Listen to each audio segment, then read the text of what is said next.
International websites कौन सी होती हैं, कंट्री कोड वाली वेबसाइट्स कौन सी होती हैं, ये सारी चीज़ें आज हम डिस्कस करने वाले हैं अपनी इस वीडियो के अंदर।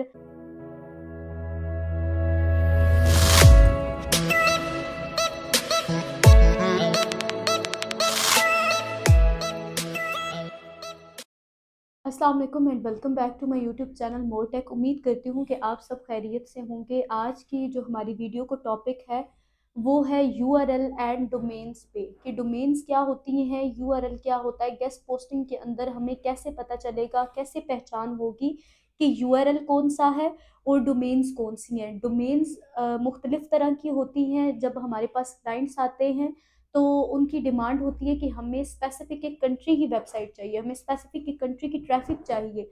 तो उस सूरत में हमने क्या करना है, इंटरनेशनल वेबसाइट्स कौन सी होती हैं, कंट्री कोड वाली वेबसाइट्स कौन सी होती हैं, ये सारी चीज़ें आज हम डिस्कस करने वाले हैं अपनी इस वीडियो के अंदर। हम ये देखेंगे कि बेसिकली वेबसाइट के अंदर यूआरएल कहाँ तक हमने कॉपी करना है और उसके बाद हमने उसका इस्तेमाल कैसे करना है। अगर आप वीडियो पर न्यू हैं तो चैनल को सब्सक्राइब कर दें और बेल आइकन के बटन को लाजमी प्रेस करें ताकि हमारी न्यू आने वाली जो वीडियोस हैं उनका नोटिफिकेशन आप तक पहुंचता रहे। कमेंट सेशन में अपनी राय की इजहार आप लाजमी किया करें।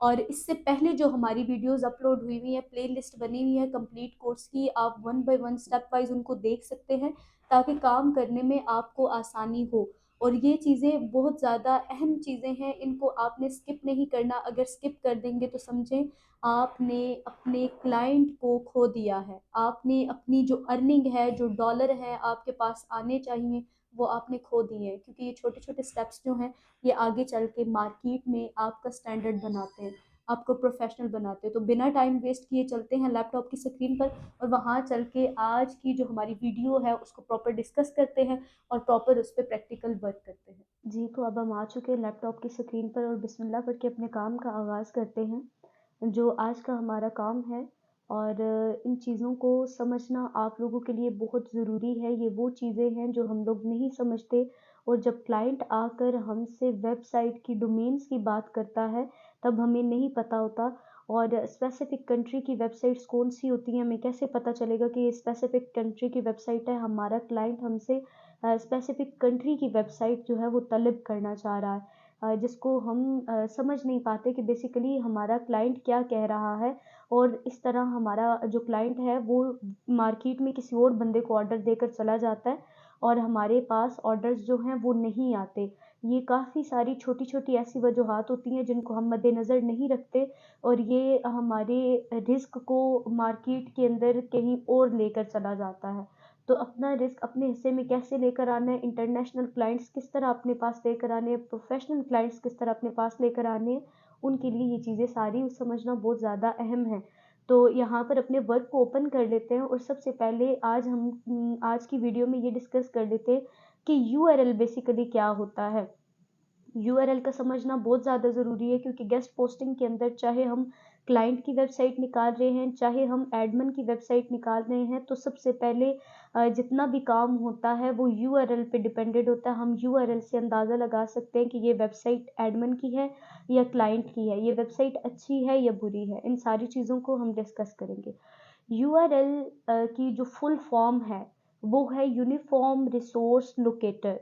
यूआरएल की फुल फॉर्म जो है वो है यूनिफॉर्म रिसोर्स लोकेटर, यानी किसी एक रिसोर्स को लोकेट करने के लिए एक फॉर्म को जो इस्तेमाल किया जाता है वो यूआरएल कहलाता है।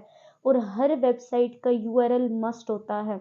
इस यूआरएल के अंदर एक मेन पार्ट होता है, जिस पार्ट का नाम होता है डोमेन। जब तक हम डोमेन या होस्टिंग बाय नहीं करते तब तक ये हमारी वेबसाइट का कंप्लीट जो यूआरएल है वो नहीं बनता। हमें कैसे पता चलेगा कि वेबसाइट का यूआरएल कौन सा है? डॉट कॉम तक जो होगा वो हमारा यूआरएल कहलाएगा। यूआरएल की हम कहाँ से पहचान करेंगे, यूआरएल को कैसे पहचानेंगे, हमें कैसे पता चलेगा कि एक वेबसाइट का ये यूआरएल है? तो उसको फाइंड करने के लिए हमें ये निशानी रखनी चाहिए कि डॉट कॉम तक का जो क्राइटेरिया है, डॉट कॉम तक का वो यूआरएल कहलाता है। सपोज दैट यहाँ पर अब हमने गूगल डॉक्यूमेंट्स ओपन किए हुए, तो ये जो गूगल डॉक्यूमेंट्स ओपन किए, ये प्रॉपर एक ये जो लिंक है ये हमारे पास यूआरएल कहलाएगा। अगर मैं इसको कॉपी करके यहाँ पर पेस्ट कर दूं तो अब आप लोग इजीली समझ सकेंगे। और ये लिंक क्या होगा, जब हम इस पर लाकर अपना कर्सर रखेंगे तो ये यहाँ पर कोई ना कोई लिंक ओपन होने के लिए तैयार हो जाएगा। एग्जाम्पल के तौर पर मैंने जैसे यहाँ पर यूनिफॉर्म रिसोर्स लोकेटर लिखा है, इस पर लाकर मैंने जैसे ही क्लिक किया है, इसके नीचे कोई मुझे ऑप्शन नहीं आया कि मैंने किसी वेबसाइट को ओपन करना है या नहीं करना। तो ये देखिए, ये अभी मैंने यहाँ से .com तक एक यूआरएल उठाया है, इसको कॉपी किया, यहाँ पर पेस्ट किया। जैसे ही मैं इस पर क्लिक करती हूँ तो ये देखिए मुझे गूगल ऑप्शन दे रहा है, ये एक प्रॉपर यूआरएल है, आप इसको ओपन कर सकती हैं। देखिए, replace URL with is title. ठीक है, तो ये हमारे पास क्या कहलाएगा, यूआरएल कहलाएगा। तो किसी भी वेबसाइट का हमें कैसे पता चलेगा कि यूआरएल कौन सा है? अगर हम एग्जांपल के तौर पर न्यू टैब के अंदर जाके राइट फॉर अस लिख के कोई भी वेबसाइट ओपन कर लेते हैं, मिसाल के तौर पर ये पहली वेबसाइट ओपन कर लेते हैं, तो पहली वेबसाइट के ओपन करने के बाद ये फौरन जो .com तक हमारे पास ये लिंक आएगा, ये हमारे पास यूआरएल कहलाएगा। अगर मैं इस लिंक को यहाँ से राइट क्लिक करके यहाँ से कॉपी करके अपने डॉक्यूमेंट्स के अंदर जाके यहाँ आप लोगों को पेस्ट करके दिखाती हूँ।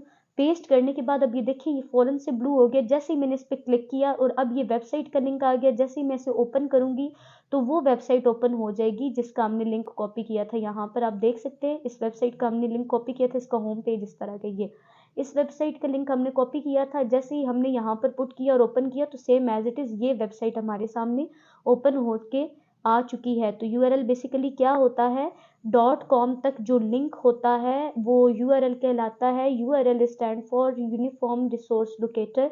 आपने इसको अच्छे से याद कर लेना है क्योंकि ये जब तक हम गेस्ट पोस्टिंग में कार्य साथ चलता रहेगा। ठीक है, उसके बाद अब जो हमारी बहुत ज़्यादा इम्पॉर्टेंट चीज़ है वो डिस्कस करते हैं जी। What is domain? डोमेन क्या होती है? Name of website is also called domain. एक वेबसाइट का जो नेम होता है वो भी डोमेन कहलाता है, वो ही डोमेन कहलाता है। और ज़्यादातर डोमेन को जाना जाता है .com से। अगर मिसाल के तौर पर मैंने एक वेबसाइट बनवानी है वाओ फैशन लाइफ के नाम से। अब ये मैंने एक जो नाम है ये प्रॉपर मुंतखब कर लिया। यहाँ पर हम या एग्जांपल ले लेते हैं अपने चैनल के ही नाम से। ठीक है, मैं अपनी वेबसाइट बनवाना चाहती हूँ techmore.com। ठीक है, अब टेकमोर जैसे ही मैंने लिखा आगे .com क्या यहाँ पर कहलाएगी, डोमेन कहलाएगी। अब ये कौन सी डोमेन होगी, ये वाली, ये भी मैं आपको अभी प्रॉपर डिस्कस करूंगी कि डोमेन की कितनी टाइप्स होती हैं और हमें कैसे पता चलेगा कि ये कौन सी डोमेन है। अब मिसाल के तौर पर अगर मैंने वेबसाइट का नेम लिखा है, मैंने नेम पहले से मुंतखब किया हुआ है और उसके साथ मैं गूगल से बहुत सारी ऐसी वेबसाइट्स होती हैं जहाँ से डोमेन और होस्टिंग बाय की जाती है, लेकिन ये हमारा काम नहीं है, हमने इसे सिर्फ समझना है। ये जो .com होता है ना, ये हमारे पास डोमेन कहलाती है। वेबसाइट का नेम मिला के और इस प्रॉपर को हम डोमेन कहते हैं। ठीक है, लेकिन ज़्यादातर इन चीज़ों को डोमेन के नाम पर डिस्कस किया जाता है। अब हम ये देखेंगे कि जब हम गेस्ट पोस्टिंग के अंदर काम कर रहे होते हैं तो हमारे पास काफ़ी सारे क्लाइंट्स आते हैं जो कहते हैं भाई हमें सब डोमेन चाहिए, मेन डोमेन चाहिए। वो क्या होती हैं उनको भी डिस्कस करेंगे। अगर कोई क्लाइंट आ जाता है वो कहता है कि भाई मुझे एक स्पेसिफिक कंट्री की वेबसाइट चाहिए, एक स्पेसिफिक कंट्री की डोमेन चाहिए, तो उस टाइम पे हमने क्या करना, हमें कैसे पता चलेगा कि स्पेसिफिक कंट्री की डोमेन जो है वो कौन सी है। ठीक है, तो अब हम डोमेन्स की टाइप को डिस्कस करने के लिए जा रहे हैं। सबसे पहली टाइप जो है डोमेन की वो है TLDs। TLDs is a full form of top level domains. Top level domains कौन सी होती हैं? International domains. International domains world wide वाली, पूरी दुनिया में इस्तेमाल होने वाली, हमारी जो ज़मीन है इसके ऊपर किसी भी मुल्क के अंदर इस्तेमाल होने वाली जो डोमेन्स होती हैं वो इंटरनेशनल डोमेन्स कहलाती हैं। अगर किसी भी वेबसाइट के साथ आपको .com .net ये चीज़ें लिखी हुई नज़र आ जाती हैं तो इट मीन्स कि ये हमारे पास इंटरनेशनल डोमेन्स हैं। और .com जो है ये डोमेन बनिस्बत दूसरी वेबसाइट्स के ज़्यादा महंगी तो नहीं होती लेकिन थोड़ी महंगी होती है। तो इसको वो लोग डिस्कस करते हैं जो वेब डेवलपमेंट का काम कर रहे होते हैं, लेकिन हमने सिर्फ इस चीज़ को पहचानना है कि अगर .com वाली कोई हमारे पास वेबसाइट आ जाती है तो वो कौन सी वेबसाइट होगी, वो इंटरनेशनल वेबसाइट होगी, वो पूरी दुनिया में इस्तेमाल होने वाली डोमेन होगी। ठीक है, तो बेसिकली TLD कौन सी डोमेन है? टॉप लेवल डोमेन, जिसकी फुल फॉर्म है जिसकी फुल फॉर्म है टॉप लेवल डोमेन, और ये इंटरनेशनल डोमेन है। जब भी आपके पास कोई ऐसी वेबसाइट आए तो आपने पहचान जाना है कि ये इंटरनेशनल वेबसाइट है, ये पूरी दुनिया में इस्तेमाल होने वाली डोमेन है, वेबसाइट है, ठीक है। इसके बाद सेकंड टाइप आ जाती है CCTLD। CCTLD क्या होती हैं? Country code top level domain. Country code top level domain यानी एक स्पेसिफिक कंट्री की वेबसाइट, एक स्पेसिफिक मुल्क की वेबसाइट। अगर मैं पाकिस्तान की वेबसाइट बनवाना चाहती हूँ, वो ही जो पहले मैंने एग्जांपल ली थी, मैं यहाँ पर ले लेती हूँ techmore.pk। अब क्या, मैं एक स्पेसिफिक कंट्री की यानी पाकिस्तान की वेबसाइट बनवा रही हूँ, तो मैं ये वाली डोमेन बाय करूँगी, .pk वाली, ठीक है। तो ये जो .pk वाली पाकिस्तान वाली, .uk वाली यानी यूनाइटेड किंगडम वाली, .ing वाली यानी इंडिया वाली, .us वाली यानी यूनाइटेड स्टेट वाली वेबसाइट्स, ये कौन सी वेबसाइट्स होती हैं? ये कंट्री की वेबसाइट्स होती हैं, ये इंटरनेशनल वेबसाइट्स नहीं कहलाती, ठीक है। और ज़्यादातर हमारे पास जो क्लाइंट्स आते हैं वो यही डिमांड करते हैं कि मुझे एक स्पेसिफिक कंट्री की वेबसाइट चाहिए, जिस पर स्पेसिफिक कंट्री की ही ट्रैफिक आ रहा हो। अगर यूके का एक हमारा क्लाइंट है, तो वो आकर हमसे, अगर उसका कोई स्टोर है यूके के अंदर, तो वो चाहता है कि मैं अपने स्टोर को गूगल के ऊपर भी एडवर्टाइज करूं, तो वो हमें कहेगा कि मुझे यूके की ट्रैफिक चाहिए, तो हम उसे यूके वाली वेबसाइट्स दिखाएंगे जिनकी ट्रैफिक जो है वो सबसे ज़्यादा होगी, सबसे ज़्यादा ट्रैफिक उनको यूके से ही आ रही होगी, यानी यूनाइटेड किंगडम से ही आ रही होगी। तो एक स्पेसिफिक मुल्क की जो वेबसाइट होती है वो आपकी country code top level domain कहलाती है। तो ये वेबसाइट्स जहाँ भी आपको देखने के लिए मिले या क्लाइंट आप डिमांड करे, तो आपने ये वाली वेबसाइट्स जो हैं ये दिखानी है अपने क्लाइंट्स को, ठीक हो गया। तो कंट्री कोड की ये बेसिकली डोमेन्स होती हैं। ये डोमेन्स की टाइप इसीलिए पढ़ा रही हूँ क्योंकि ये आगे चल के हर वेबसाइट हमारे सामने आएगी, .com वाली भी आएगी, .pk .uk वाली भी, ताकि आप लोगों को पता हो। .ca वाली जो होती है वो कनाडा वाली होती है, .ch वाली जो होती है वो चाइना की होती है, ठीक है। तो डिफरेंट कंट्रीज़ के ये कोड्स होते हैं, शॉर्ट फॉर्म में नेम होते हैं, जिनको country code top level domain कहा जाता है, जो .uk और .ing वाली होती हैं। थर्ड पे हमारे पास एक और डोमेन की टाइप आ जाती है, वो है जी GTLD। GTLD, अब ये क्या है? GTLD is a full form of generic top level domain. Generic top level domain कौन सी होती हैं?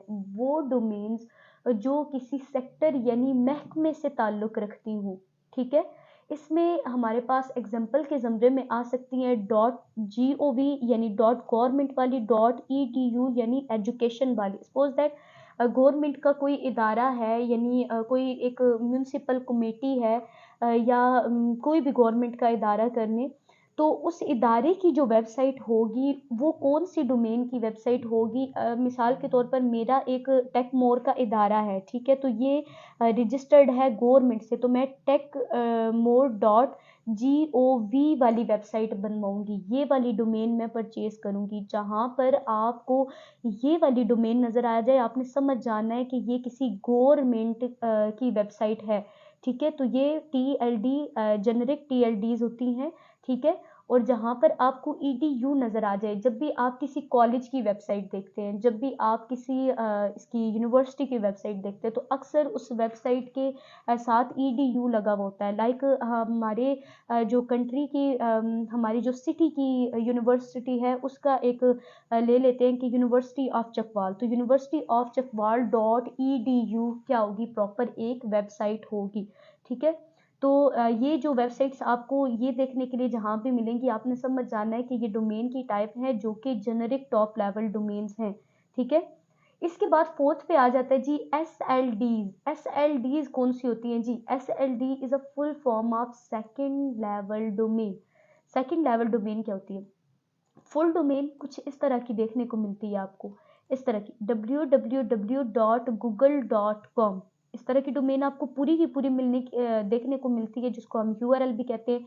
लेकिन ये जो .com है, ये अभी हमने थोड़ी देर पहले यहाँ पर फर्स्ट पे पढ़ा है ये वाला, कि ये क्या है? टॉप लेवल डोमेन है, इंटरनेशनल डोमेन है .com वाली। जब आपको कुछ इस तरह का लिंक नज़र आ जाए, तो आपने समझ जाना है कि ये वाला जो इसका सेक्टर है, जो इसका हिस्सा है, ये क्या है? टॉप लेवल डोमेन है। इनके मिड में जो डॉट कॉम से पहले लफ्ज यूज हो रहा होगा, जो डोमेन का नाम होगा, यानी टेक मोर अगर यहाँ पर लिखा हुआ होता तो वो क्या होता, वो सेकंड लेवल डोमेन होती। ठीक है, जो डॉट कॉम और www के मिड में जितना वर्ड लिखा हुआ होगा, चाहे वो जितना मर्जी लंबा क्यों ना हो, up to so on, for example मैं कुछ भी यहाँ पर टाइप कर देती हूँ, इस तरह का टाइप हुआ हुआ होगा, तो ये प्रॉपर, ये पूरे का पूरा जो होगा, ये हमारे पास सेकंड लेवल डोमेन कहलाएगी। ये वाली हमारे पास सेकंड लेवल डोमेन होगी। ठीक है, इसके बाद 5 पे हमारे पास एक आ जाती है डोमेन TLD। यहाँ पर आपने परेशान नहीं होना, क्योंकि सबसे पहले हमने टॉप लेवल डोमेन पढ़ी थी, लेकिन उसके साथ एक छोटा सा एस भी था जिसका इजाफा होता था डोमेन्स का, लेकिन यहाँ पे एस नहीं है और TLD से आपने घबराना नहीं है। ये TLD यहाँ पर है third level domain. Third level domain कौन सी होती है? डॉट कॉम हमने पढ़ ली, टॉप लेवल डोमेन यानी फर्स्ट डोमेन होगी। सेकंड डोमेन हमारे पास कौन सी होगी? गूगल वाली, यानी मिड में जो वेबसाइट का नेम होगा वो सेकंड लेवल डोमेन हो जाएगी, ये वाली।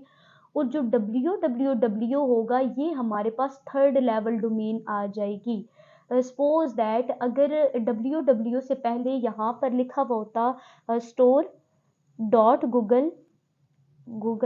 google.com, ठीक है, अगर ये लिखा हुआ होता तो ये जो थी ये थर्ड लेवल डोमेन कहलाती हमारे पास। ठीक है, तो ये आप लोगों ने इसको पहचान लेना है, यहाँ पर समझ जाना है कि इधर फर्स्ट लेवल यानी टॉप लेवल डोमेन कौन सी है, सेकंड लेवल की डोमेन कौन सी और थर्ड लेवल की डोमेन कौन सी है।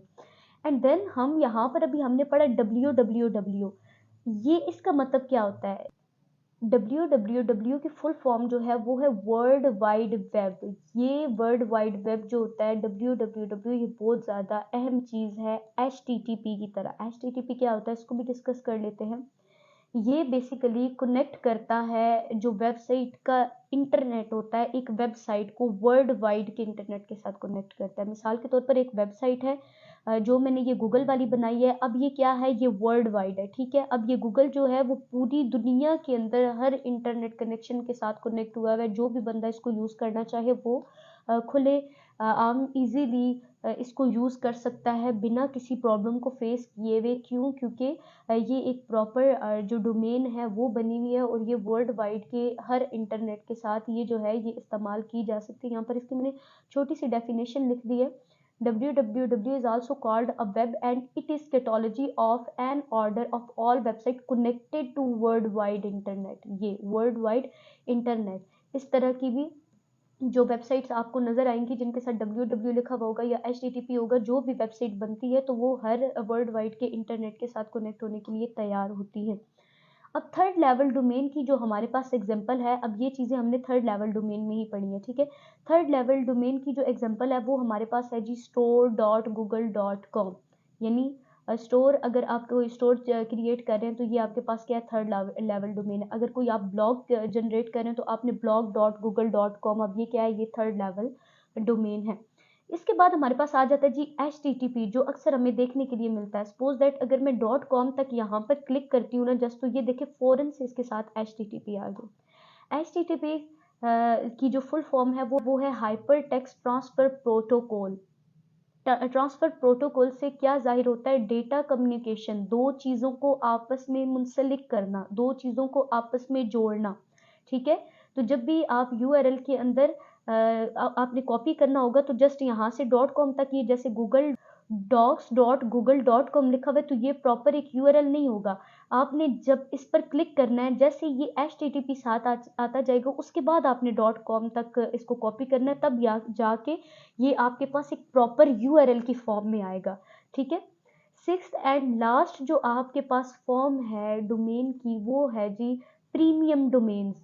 PD is full form of premium domains. Premium domains कौन सी होती है? वो डोमेन्स जो ऑलरेडी गूगल के अंदर अच्छी रैंक कर रही होती है, हाईली रैंक कर रही होती है। ठीक है, और उन डोमेन्स को कोई दूसरा बंदा भी लेना चाहे तो यहाँ पर हम काफ़ी सारी मिस्टेक्स भी करते हैं, वो हम आगे चल के डिस्कस करेंगे। लेकिन मैं आपको एग्जांपल के तौर पर ये बताना चाहूँगी, मिसाल के तौर पर एक वेबसाइट है टेक मोर। ठीक है, टेक मोर, अब एक ये वेबसाइट है, इसके अलावा इसके साथ अगर ये गूगल के अंदर अच्छी रैंक करिए, इसकी मिलियन में ट्रैफिक है, तो कोई दूसरा बंदा कहता है कि मैं भी ये डोमेन लेना चाहता हूँ, तो वो उसको जो डोमेन मिलेगी वो टेक मोर्स, ये एस का इजाफा होगा। ठीक है, ये वाली उसे डोमेन मिलेगी। तो बेसिकली जो प्रीमियम डोमेन्स होती हैं, जो गूगल के अंदर अच्छी रैंक कर रही होती हैं, उनके नाम पर जब एक इंसान दूसरी डोमेन लेना चाहता है तो वो बेसिकली प्रीमियम डोमेन्स कहलाती हैं। वो डोमेन्स, वो वेबसाइट्स जो गूगल के अंदर अच्छी रैंक कर रही होती हैं। तो डोमेन्स बेसिकली यहाँ पर ये चीज़ें कुछ आप लोगों के समझने के लिए मैंने बताई थी, लेकिन कुछ चीज़ें जो इम्पोर्टेंट हैं उनको आपने ज़हन में क्या रखना है, वो कौन सी चीज़ें हैं। अगर आपके पास .com वाली वेबसाइट आ जाती है, आपने समझ जाना है कि ये इंटरनेशनल वेबसाइट है। अगर आपके पास .uk या किसी भी सिटी के शॉर्ट फॉर्म के कोड के अंदर एक वेबसाइट सामने आ जाती है, आपने समझ जाना है कि ये किसी स्पेसिफिक कंट्री की वेबसाइट है। अगर आपके पास GOV वाली आ जाती है तो आपने समझ जाना है कि ये गवर्नमेंट की है। EDU की आ जाती है तो वो क्या है, एजुकेशन की। अगर कोई क्लाइंट आ जाता है, वो कहता है कि मुझे एजुकेशन की वेबसाइट्स जो हैं, स्पेसिफिक वेबसाइट के ऊपर क्या करवाना है, लिंक लगवाना है, अपनी वेबसाइट का गेस्ट पोस्ट करवानी है, तो आपने क्या करना है, उसे EDU वाली ही वेबसाइट्स जो हैं वो तलाश करके देनी है। ये फ़िल्टर लगा के कैसे निकालनी है, स्पेसिफिक कंट्री की वेबसाइट्स कैसे निकालनी है, इंटरनेशनल कैसे वेबसाइट्स निकालनी है, ये इंशाल्लाह हम वन बाय वन अपनी नेक्स्ट वीडियोज़ के अंदर जो हैं उनको डिस्कस करेंगे। तो उम्मीद करती हूँ कि आपको ये सारी की सारी जो चीज़ें हैं ये बहुत अच्छे से समझ आ गई होंगी। इंशाल्लाह मिलते हैं अपनी नेक्स्ट वीडियो में इसी तरह की इंफॉर्मेटिव वीडियो के साथ। तब तक अपना ख्याल रखिएगा। अल्लाह हाफ़िज़।